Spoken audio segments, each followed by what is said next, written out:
আপনি নিজে অবাক হয়ে যাবেন।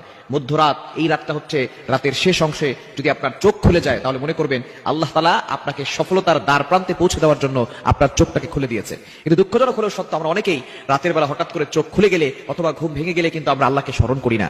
এই সময়টা হচ্ছে সবচেয়ে গুরুত্বপূর্ণ সময়। বুখারী শরীফের বর্ণনা, নবীজি সাল্লাল্লাহু আলাইহি ওয়াসাল্লাম জানিয়ে দিয়েছেন, নবীজি সাল্লাল্লাহু আলাইহি ওয়াসাল্লাম বলেন, রাতের শেষ অংশে, মধ্যরাতের পরেই রাতের শেষ অংশে যখন রাত একেবারে গভীর হয়ে যায়, এই সময়টা আল্লাহ তাআলা প্রথম আসমানে চলে আসেন এবং আল্লাহ তাআলা বান্দাদেরকে ডাকতে থাকেন, কার কি লাগবে আমি আল্লাহর কাছে চাও। রাতের শেষ অংশে এই সময়গুলোতে, এই সময় যদি আপনার চোখ খুলে যায়, আপনি এই আমলগুলো করতে দেরি করবেন না। আপনার উযু করার দরকার নাই, ওই অবস্থায় আপনি আমলটি করবেন। আল্লাহ তাআলা দুইটি নাম পড়বেন 11 বার করে। কয়বার?